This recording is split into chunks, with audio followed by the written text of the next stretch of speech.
Hello students. Activating और deactivating groups के बारे में हम डिस्कस कर रहे थे कि कौन से समूह ऐसे होते हैं जिनमें कि इंडक्टिव इफ़ेक्ट और मेसोमेरिक इफ़ेक्ट के कारण से उनके द्वारा सक्रियता में कमी या बढ़ोतरी होती है। तो उसमें हम पहले जो है वो कुछ समूह कर चुके हैं, जैसा कि एक में जिसमें कि प्लस आई इंडक्टिव इफेक्ट और हाइपर कॉन्जुगेटिव इफेक्ट था। दूसरा हमने करे थे वे ग्रुप्स जिनमें माइनस आई इफेक्ट होता है। तीसरा जो मैं डिस्कस कर रही थी जिसमें कि माइनस आई इफेक्ट और माइनस एम इफेक्ट होता है, तो जिसका मैंने एग्जाम्पल आपको बताया था कि नाइट्रोबेंजीन। तो मैं आपको बताना चाहूँगी कि जो नाइट्रो ग्रुप होता है वो इलेक्ट्रॉन विड्रॉइंग ग्रुप होता है, और इलेक्ट्रॉन विड्रॉइंग के कारण से वो बेंजीन का जो इलेक्ट्रॉन घनत्व है उसका मान वो कम कर देता है। पहली बात तो ये हो गई। दूसरी बात ये हो गई कि जो नाइट्रोजन है उसके नाइट्रो ग्रुप में दो ऑक्सीजन जो है वो नाइट्रोजन के साथ में अटैच्ड हैं।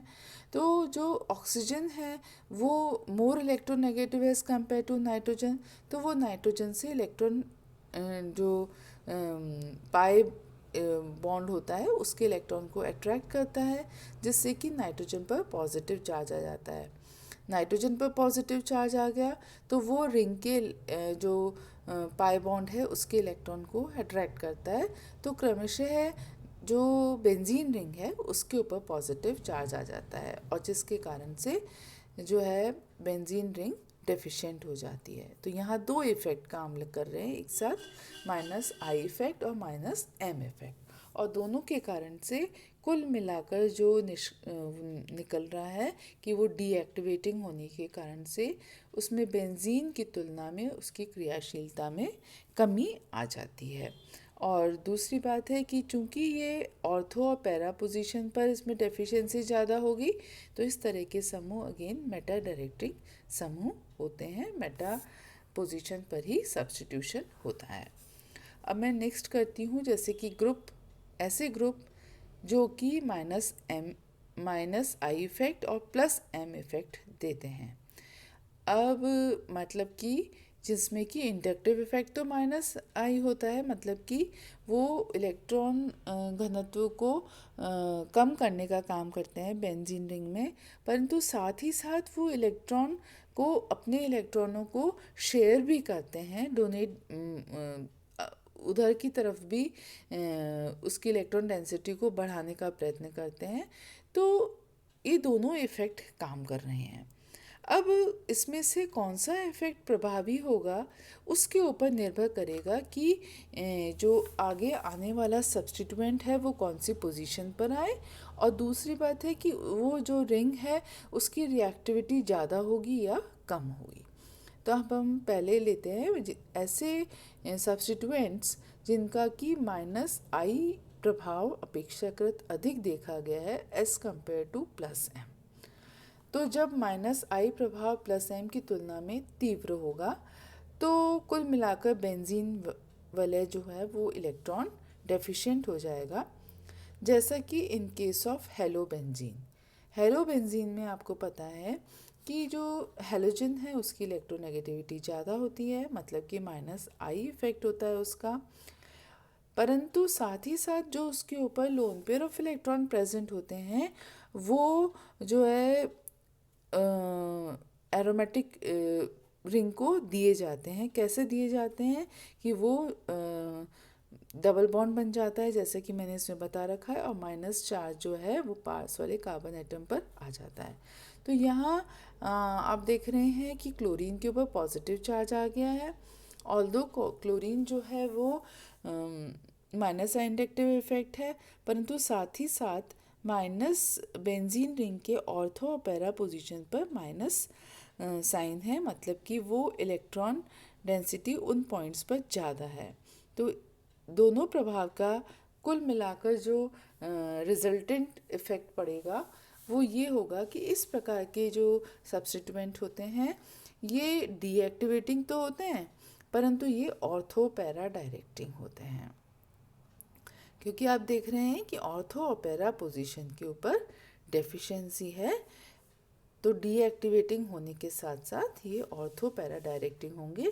तो इसलिए ये ध्यान रखिए कि जो हेलोजेंस होते हैं वो अधिकतर ऑर्थो पैरा डायरेक्टिंग होते हैं और डीएक्टिवेटिंग ग्रुप के अंतर्गत आते हैं। दूसरा जो प्रकार हो सकता है जिसमें कि माइनस आई इंडक्टिव इफेक्ट जो है is less than plus M effect, मतलब कि उसमें मेसोमेरिक इफेक्ट जो है वो ज़्यादा होगा as compare to inductive effect. तो ऐसी स्थिति में जो बेंजीन वलय है उसके ऊपर इलेक्ट्रॉन घनत्व की वृद्धि हो जाएगी और उससे जो है घनत्व की वृद्धि हो जाने के कारण से इलेक्ट्रोफाइल अपेक्षाकृत अधिक आसानी से और अधिक क्रियाशीलता के साथ में वो अटैक कर सकता है। For example in case of phenol, phenol में आप क्या देख रहे हैं, जैसे कि इस स्ट्रक्चर में आपको क्लियर हो रहा है कि फिनॉल जो है ऑक्सीजन के ऊपर lone pair of electron present है। तो इसमें भी जब ऑक्सीजन कार्बन से अटैच है तो नेचुरली जो है इसका इफ़ेक्ट माइनस आई इफ़ेक्ट तो होगा ही, है ना। परंतु साथ ही साथ जो ऑक्सीजन के जो लोन पेयर ऑफ इलेक्ट्रॉन हैं वो रिंग के इलेक्ट्रॉन को घनत्व को बढ़ाने का काम करते हैं। तो आप देख रहे हैं कि जो मैंने सेकेंड स्ट्रक्चर बना रखा है जिसमें ऑक्सीजन का डबल बॉन्ड है, ऑक्सीजन के ऊपर डबल बॉन्ड है और जो नेगेटिव चार्ज है वो एरोमेटिक रिंग पर ऑर्थो और पैरा पोजीशन पर मूव कर रहा है। तो इस तरह के जो समूह होते हैं, सब्स्टिट्यूएंट्स होते हैं, उनमें जो प्लस एम इफ़ेक्ट है उसके कारण से इलेक्ट्रॉन घनत्व में वृद्धि हो जाती है जिससे कि इनकी क्रियाशीलता बेंजीन की तुलना में अधिक होती है। तो ये दोनों चीज़ें इसमें आ गई, एक तो संयुग्मन प्रभाव आ गया और दूसरा जो है इसमें प्रेरण प्रभाव आ गया, और संयुग्मन प्रभाव जो है वो अधिक प्रभावी है, यही इसका कारण है।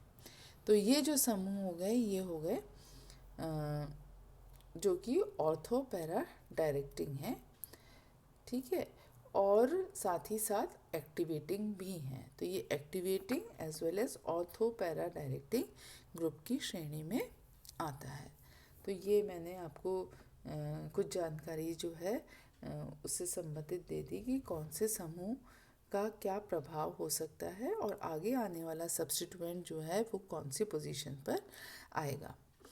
अब हम नेक्स्ट जो पॉइंट पढ़ रहे हैं वो है ओरिएंटेशन। ओरिएंटेशन क्या होता है? ओरिएंटेशन का मतलब जो है यदि हम इसकी परिभाषा पर जाएं तो ओरिएंटेशन बेंजीन वलय में यदि एक से अधिक सब्स्टिट्यूएंट्स जुड़े हुए हैं और उनकी सापेक्ष स्थिति को अभिविन्यास या ओरिएंटेशन कहा जाता है। तो अभिविन्यास का क्या मतलब है कि जैसे कोई प्रतिस्थापी जो है पाए ऑर्थो पर है या मेटा पर है या पैरा पर है तो हम उस यौगिक का उसे अभिविन्यास कहेंगे। तो अभिविन्यास का निर्धारण जो है वो किस प्रकार से किया जा सकता है, तो ये भी आपके कोर्स में है।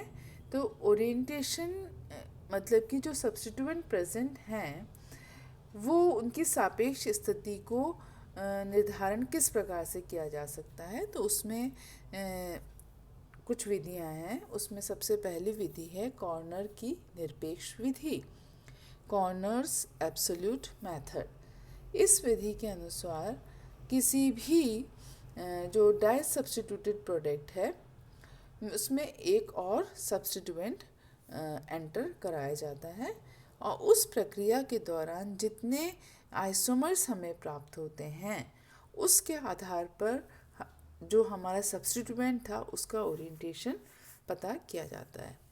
फॉर एग्ज़ाम्पल यदि पैरा सब्स्टिट्यूटेड प्रोडक्ट है, पैरा सब्स्टिट्यूटेड है यदि हमारा रिएक्टेंट, तो हमें केवल एक ही प्रकार का आइसोमर प्राप्त होगा।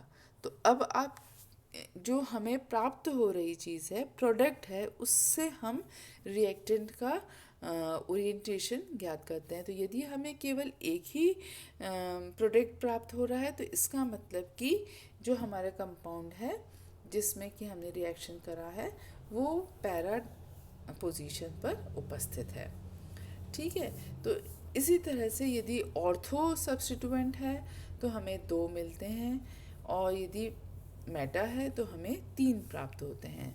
तो ये एक बिल्कुल मैंने आपको रफ आइडिया दिया है, इस पर एक एक चीज़ को हम लेकर चलेंगे। तो ये मैंने आपको पैरा का बता रखा है कि किस प्रकार से पैरा डेरिवेटिव से हमें बना तो हमने 3-4 तरीके के बना रखे हैं, परंतु these all are the same, सब जो हैं वो समान हैं। तो कुल मिलाकर हमें एक ही प्रोडक्ट प्राप्त हो रहा है, और ये बता रहा है कि हमारा जो दोनों सब्स्टिट्यूएंट प्रेजेंट हैं वो पैरा पोजीशन के ऊपर उपस्थित हैं। तो नेक्स्ट जो स्लाइड्स हैं उसमें हम मेटा और पैरा का डिस्कस करेंगे।